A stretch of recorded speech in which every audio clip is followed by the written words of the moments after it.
8장. 주님께서 여호수아에게 말씀하셨다. 두려워하지 말아라. 겁내지 말아라. 군인들을 다 동원하여 아이성으로 쳐 올라가거라. 보아라. 내가 아이의 왕과 백성과 성읍과 땅을 다 내 손에 넘겨주었다. 너는 아이성과 그 왕에게도 여리고와 그 왕에게 한 것처럼 하고 오직 전리품과 가축은 너희가 가져라. 성 뒤쪽의 군인들을 매복시켜라. 여호수아가 군인들을 다 동원하여 아이성으로 쳐 올라갔다. 여호수아는 용사 3만 명을 뽑아 밤을 틈타 보내면서 그들에게 명령을 내렸다. 너희들은 성 뒤로 가서 성에서 너무 멀지 않은 곳에 매복하고 모두들 공격할 준비를 갖추어라. 나와 함께 있는 모든 군인은 그 성으로 접근하겠다. 아이성 사람들이 우리와 싸우려고 나오면 우리는 지난번과 같이 뒤돌아서 도망칠 것이다. 그들은 우리를 뒤쫓고 우리는 그들을 성 밖으로 이끌어낼 것이다. 그들 앞에서 도망하거든 너희는 매복하고 있던 곳에서 일어나서 그 성을 점령하여라. 주 너희 하나님이 그 성을 너희의 손에 넘겨주실 것이다. 성을 점령하거든 주님께서 하신 말씀을 따라서 그 성을 불태워라. 내가 너희에게 내린 명령이니 명심하여라. 여호수아가 그들을 보내니 그들이 매복할 곳으로 가서 아이성 서쪽 베델과 아이성 사이에 자리를 잡았다. 여호수아는 그날 밤에 군인들과 함께 잤다. 여호수아는 아침 일찍 일어나서 군인들을 점호하고 이스라엘 장로들과 함께 그들 앞에서 아이성을 향하여 쳐 올라갔다.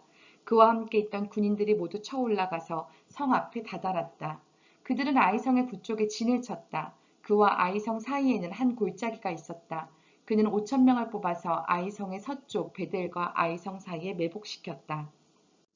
이렇게 군인들은 모두 성 북쪽에 본진을 치고 복병은 성의 서쪽에 배치하였다. 여호수아는 그날 밤을 골짜기에서 보냈다. 아이성의 왕이 여호수아의 군대를 보고 그 성의 장정들과 함께 서둘러 일찍 일어나서 이스라엘과 맞서 싸우려고 모두 아라바 앞에 싸움터로 나아갔다. 그러나 그는 성 뒤에 그를 칠 복병이 있는 줄은 미처 알지 못하였다. 여호수아와 이스라엘 온 군대가 그들 앞에서 패하는 척하며 광야길로 도망쳤다. 그러자 성 안에 있는 모든 백성이 동원되어 그들을 따라잡으려고 여호수아의 뒤를 쫓았다.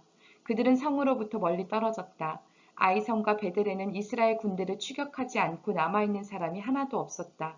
그들은 성문을 열어둔 채 이스라엘 군대를 추격하였다. 주님께서 여호수아에게 말씀하셨다. 내가 지고 있는 단창을 들어 아이성 쪽을 가리켜라. 내가 그 성을 내 손에 넘겨준다. 여호수아는 들고 있던 단창을 들어 아이성 쪽을 가리켰다. 그가 손을 쳐둔 순간 복병들이 잠복하고 있던 그곳에서 재빨리 일어나서 돌진하여 들어가 성을 점령하고 순식간에 그 성에 불을 놓았다. 아이성 사람들이 뒤를 돌아보니 연기가 그 성에서 하늘로 치솟고 있었다. 그들은 어느 곳으로도 도망할 수 없게 되었다. 광야로 도망하는 척하던 이스라엘 군대는 뒤쫓던 사람들에게로 돌아섰다. 여호수아와 온 이스라엘 사람은 복병이 그 성을 점령하고 연기가 그 성에서 치솟는 것을 보고는 돌이켜서 아이성의 사람들을 무찔렀다. 복병들도 아이성의 사람들과 맞서려고 성 안에서 나왔다. 이제 아이성 사람들은 앞뒤에 있는 이스라엘 사람들의 가운데 놓이게 되었다. 이스라엘 사람들은 그들을 쳐 죽였으며 그들 가운데 살아남거나 도망한 사람이 없었다. 그러나 이스라엘 사람들은 아이성의 왕만은 사로잡아 여호수아에게로 끌고 왔다. 이스라엘 사람은 광야 벌판에서 자기들을 뒤쫓던 모든 아이성 주민을 다 죽였다. 그들이 모두 칼날에 쓰러지자 온 이스라엘 군대는 아이성으로 돌아와서 성에 남은 사람을 칼로 죽였다. 그날 아이성 사람 남녀 12,000명을 모두 쓰러뜨렸다.